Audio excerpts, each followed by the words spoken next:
का 7th lecture है, जो कि हमारा आखिरी लेक्चर है इस चैप्टर का। ठीक है, तो हमारा लास्ट टॉपिक है सेल डिवीजन।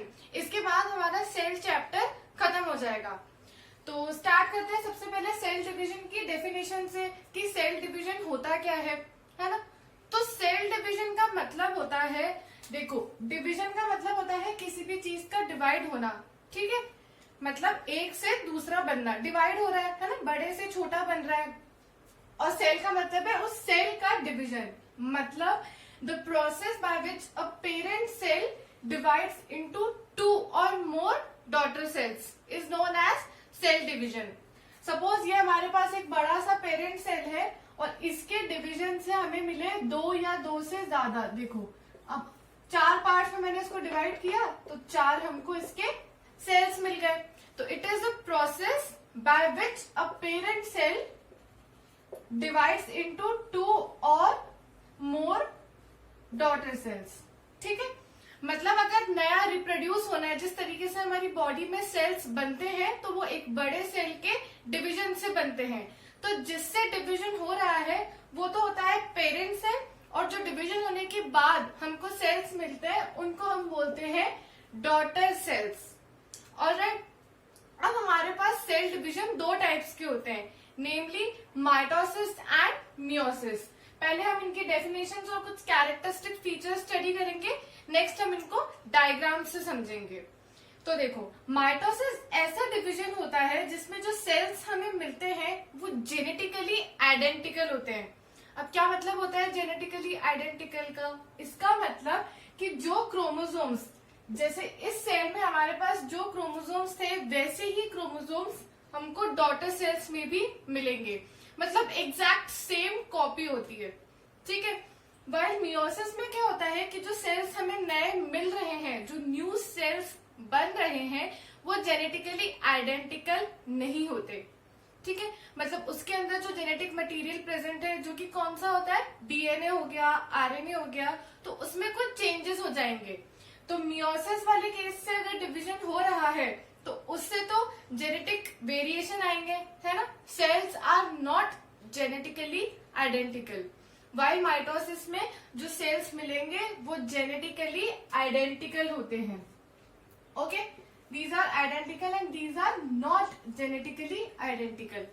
अब मियोसिस में जो होता है उसमें क्रोमोसोम नंबर हाफ हो जाता है as compared to parent cell, while mitosis में वो नंबर सेम रहता है। अब देखो जैसे एक सेल में मेरे पास 4 क्रोमोसोम्स है सपोज। ठीक है, मियोसिस के केस से अगर डिवीजन हो रहा है तो जो हमें सेल्स मिलेंगे, ठीक है, उसमें हर एक के अंदर 2 क्रोमोसोम्स होंगे, क्योंकि इसमें क्रोमोसोम नंबर हाफ हो रहा है। वाइल माइटोसिस वाले केस से अगर हम इस पेरेंट सेल को डिवाइड करते हैं तो इससे हमें जो सेल्स मिलेंगे उसमें भी 4 क्रोमोसोम्स होंगे।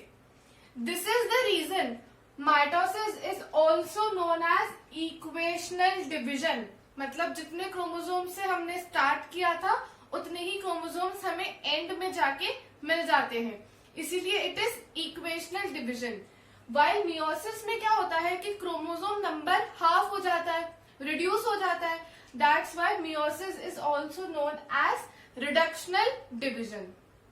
ठीक है, अब देखो नेक्स्ट पॉइंट, ये काम कहाँ पे आते हैं। तो माइटोसिस हमारी बॉडी में सब जगह होता है जहां पे भी ग्रोथ और रिपेयर होनी है। ठीक है, जब भी किसी इंसान के, ऐसे मान लो अगर किसी की भी हाइट बढ़ रही है या अगर कहीं चोट लग गई तो वहां पे थोड़े टाइम बाद जो चोट रिपेयर हो जाती है, तो वो सारा काम होता है माइटोसिस से। ग्रोथ और रिपेयर में हेल्प करते हैं, क्रोमोसोम नंबर बिल्कुल सेम रहता है, these are identical. While meiosis कहाँ काम में आता है, गैमीट के फॉर्मेशन में। फॉर एग्जाम्पल जैसे स्पर्म हो गए, ओवम हो गए, जहां पे ये बनते हैं, मियोसिस सिर्फ और सिर्फ वहां पे काम आता है। क्योंकि जब हम जायगोट बनता है ना, एम्ब्रियो बनेगा, बेबी का फॉर्मेशन होता है, तब क्या होना होता है, स्पर्म और ओवम को मिक्स होके जायगोट बनता है ना। Sperm fuses with the ovum, हमने पढ़ा था रिप्रोडक्शन वाले चैप्टर में 8th क्लास में। तो क्या होगा, देखो अगर स्पर्म के पास 2 क्रोमोसोम है, क्योंकि हाफ हो गया था नंबर, और ओवम के पास भी 2 क्रोमोसोम है, तो ये जब फ्यूज होंगे तब हमारे पास आ जाएंगे टोटल 4 क्रोमोसोम, जो कि हमारा नंबर मैच हो गया। देखो क्या होता अगर क्रोमोसोम नंबर हमारे हाफ नहीं होते, तो स्पर्म में 4 क्रोमोसोम, ओवम में 4 क्रोमोसोम, और ये जब फ्यूज होंगे तो 8 क्रोमोसोम। तो ऐसे क्या होता कि हर जो नया इंडिविजुअल बनता उसमें क्रोमोसोम नंबर इंक्रीज होता जाता। तो वो इंक्रीज ना हो सके इसलिए डिवीजन के टाइम पे क्रोमोसोम नंबर हाफ हो जाता है, और जब वो दोनों फ्यूज होंगे तब वापस क्रोमोसोम नंबर ओरिजिनल के जितना रिस्टोर हो जाएगा। तो इसलिए मियोसिस होता है सिर्फ गैमीट्स वाले सेल्स में, जिससे हमें स्पर्म और ओवम मिलते हैं, और माइटोसिस बॉडी में सब जगह होता है, जो कि हेल्प करता है ग्रोथ एंड रिपेयर में। अब माइटोसिस के प्रोसेस के बाद हमें टोटल 2 सेल्स मिलते हैं, ठीक है। माइटोसिस का जब पूरा प्रोसेस कंप्लीट हो जाता है तो 2 सेल्स मिलते हैं, वाइल मियोसिस के एंड में हमें 4 सेल्स मिलते हैं, क्योंकि मियोसिस 2 स्टेजेस में होता है। फर्स्ट मियोसिस में 2 सेल्स मिलते हैं, फिर अगेन इसमें एक और डिवीजन होगा जिसके बाद 2 और सेल्स मिलते हैं। तो टोटल 4 सेल्स बनते हैं एक सेल से मियोसिस में, और माइटोसिस में 2 सेल्स बनते हैं एक सेल से माइटोसिस में, ठीक है। मियोसिस में 4 सेल एंड माइटोसिस में 2 सेल। तो ये तो हो गए इनके कैरेक्टरिस्टिक फीचर। नेक्स्ट हम स्टडी करेंगे इनके डायग्राम से इनका प्रोसेस।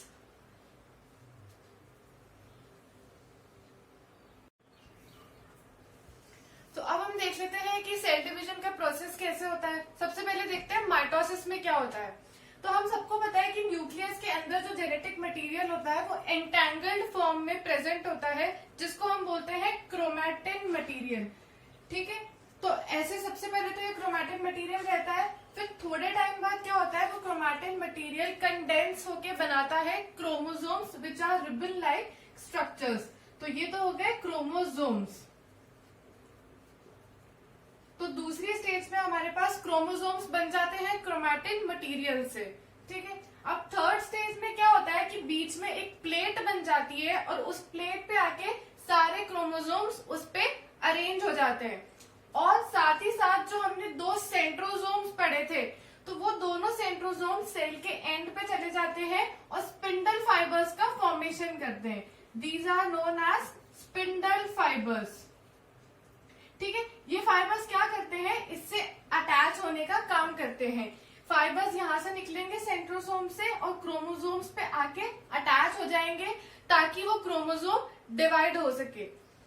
नेक्स्ट स्टेज में क्या होता है कि ये स्पिंडल फाइबर्स जो होते हैं ये दोनों तरफ से क्रोमोसोम्स को सेपरेट करते हैं।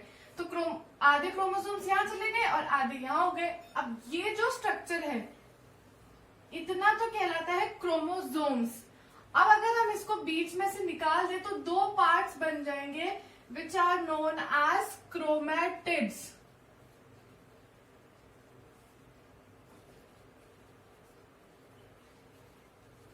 Okay, this is chromosomes. जो साथ में है 2 रिबन लाइक स्ट्रक्चर्स, उनको हम बोलते हैं क्रोमोसोम, और जब ये सेपरेट हो जाता है तब इनको हम बोलते हैं क्रोमैटिड। तो 2 सेल्स बन गए जिसके अंदर 4 क्रोमैटिड्स चले गए, और फिर बाद में वो वापस क्रोमोसोम की फॉर्म में आ जाएंगे। तो यहाँ पे हमने 4 क्रोमोसोम से स्टार्ट किया था, और सेल डिवीजन के एंड में हमें 2 सेल्स मिले जिसके अंदर 4 क्रोमोसोम्स है, ठीक है।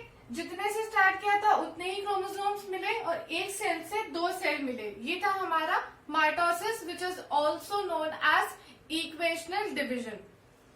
अब मियोसिस में क्या होता है कि पहले 2 प्रोसेस तो बिल्कुल सेम रहते हैं। पहली जो 2 स्टेजेस होती है वो बिल्कुल एग्जैक्ट रहती है कि पहले क्रोमैटिन मटेरियल होता है, देन वो कंडेंस होके बनाता है क्रोमोसोम। थर्ड स्टेज में क्या होता है कि क्रोमोसोम्स जो होते हैं वो एक प्लेट पे अरेंज होते हैं, लेकिन ऊपर नीचे की तरफ अरेंज होते हैं, ठीक है, एक लाइन में अरेंज नहीं होते। तो क्या होता है कि सेंट्रोसोम से स्पिंडल फाइबर्स बने, दोनों तरफ से क्रोमोसोम्स को अटैच हुए, और यहाँ पे क्रोमोसोम्स क्रोमैटिड्स में डिवाइड नहीं होते। इंस्टेड स्पिंडल फाइबर्स की हेल्प से दोनों क्रोमोसोम्स अलग अलग सेल में चले जाते हैं। तो इस डिवीजन के बाद में 2 सेल्स मिले जिसमें देखो 2 क्रोमोसोम्स हैं। 4 क्रोमोसोम से स्टार्ट किया था और एंड में 2 क्रोमोसोम्स मिले। अब इसके बाद एक और डिवीजन होता है दोनों सेल्स में जो कि सेम माइटोसिस के जैसा होता है।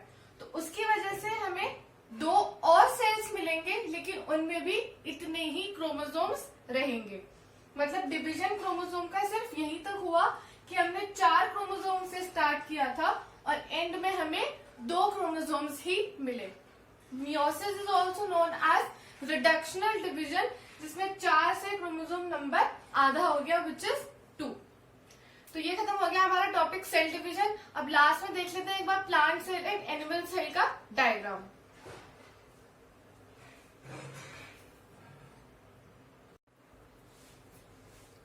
ओके, अब हम देख लेते हैं structure of plant cell and animal cell. हमने जब पढ़े थे सारी ऑर्गेनेलीज, सेल का स्ट्रक्चरल ऑर्गेनाइजेशन, तो हमने पढ़ा था कि एक तो प्लांट सेल में सेल वॉल प्रेजेंट होती है और एनिमल सेल में एब्सेंट होती है। सेकेंडली, प्लांट सेल में प्लास्टिड्स यानी कि क्लोरोप्लास्ट, ल्यूकोप्लास्ट, क्रोमोप्लास्ट ये प्रेजेंट होते हैं एंड एनिमल सेल में ये एब्सेंट होते हैं। और थर्ड चीज हमने पढ़ी थी कि जो वैक्यूल होता है वो प्लांट सेल में बहुत ही बड़े साइज का होता है और सेंटर में प्रेजेंट होता है, और एनिमल्स में या तो एब्सेंट होंगे या फिर छोटे साइज के प्रेजेंट होंगे। तो ये 3 चीजें बिल्कुल ध्यान में रखनी है डायग्राम बनाते टाइम पे। एक बार डायग्राम देख लेते हैं। देखो, ये प्लांट सेल का डायग्राम है जिसमें मैंने आउटर में बनाई है सेल वॉल, ठीक है, और उसके अंदर बनाई है सेल मेम्ब्रेन। अब दोनों के स्ट्रक्चर में ये फर्क दिख रहा है कि प्लांट सेल का एक डेफिनेट शेप है। क्यों? क्योंकि उसके आसपास सेल वॉल प्रेजेंट है जो कि उसको स्ट्रक्चर और रिजिडिटी प्रोवाइड कराती है। वाइल एनिमल सेल में सेल वॉल एब्सेंट होती है, इसलिए इसका कोई शेप डिफाइनाइट नहीं है, ये एक रैंडम शेप में प्रेजेंट है। तो पहला डिफरेंस तो ये चीज हो गई याद रखने वाली। दूसरी चीज, मैंने इसमें बड़ा सा वैक्यूल सेंटर में बनाया है क्योंकि प्लांट सेल में वैक्यूल बहुत ही बड़ा और सेंटर में प्रेजेंट होता है, वाइल एनिमल सेल में सेंटर में प्रेजेंट होता है न्यूक्लियस। ये चीजें ध्यान में रखने वाली है कि अगर प्लांट सेल का डायग्राम बना रहे हैं तो वैक्यूल सेंटर में आएगा, एंड एनिमल सेल का डायग्राम बना रहे हैं तो न्यूक्लियस सेंटर में आएगा। अब ये हो गया न्यूक्लियस, यहाँ पे इधर प्रेजेंट है तो ये न्यूक्लियस की लेबलिंग हो गई।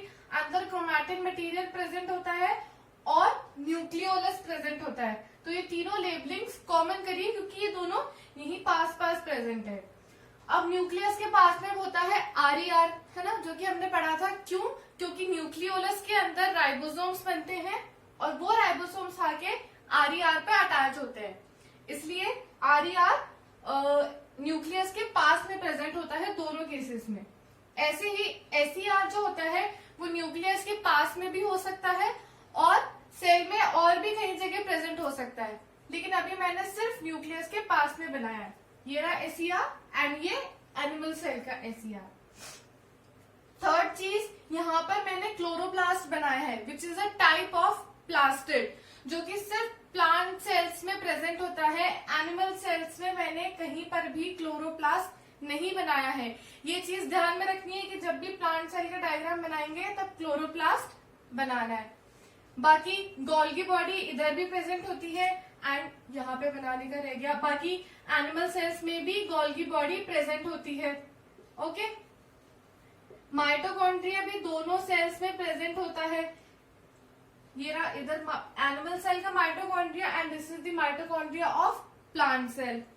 ये हो गया साइटोप्लाज्म। ये जितने भी राउंड लाइक स्ट्रक्चर्स है, स्मॉल स्फेरिकल ग्रैनुलर स्ट्रक्चर्स, ये होते हैं हमारे राइबोसोम्स, जैसे कि प्लांट सेल में भी प्रेजेंट है एंड एनिमल सेल में भी प्रेजेंट है। अब ये जो होते हैं लाइसोसोम्स, इनकी जरूरत हमें प्लांट सेल्स में नहीं होती है क्योंकि प्लांट अपना फूड खुद ही सिंथेसाइज करते हैं तो वो उसी फॉर्म में यूटिलाइज कर लेते हैं। लेकिन एनिमल्स जो होते हैं वो कॉम्प्लेक्स फॉर्म में फूड को इनटेक करते हैं, तो उनके डाइजेशन के लिए जरूरत होती है लाइसोसोम्स की। इसलिए lysosomes are present in animal cells और मोस्टली केसेस में प्लांट सेल्स में लाइसोसोम्स एब्सेंट होते हैं। तो इसलिए हमें लाइसोसोम्स सिर्फ एनिमल सेल्स में बनाने हैं। अब यहाँ जो मैंने वैक्यूल बनाए हैं ये बहुत ही छोटे छोटे साइज के स्ट्रक्चर बनाए क्योंकि these are small and temporary in case of animal cells. तो ये हो गया हमारे plant cell and animal cell का डायग्राम। इसी के साथ हमारा सेल चैप्टर खत्म होता है। Thank you for listening.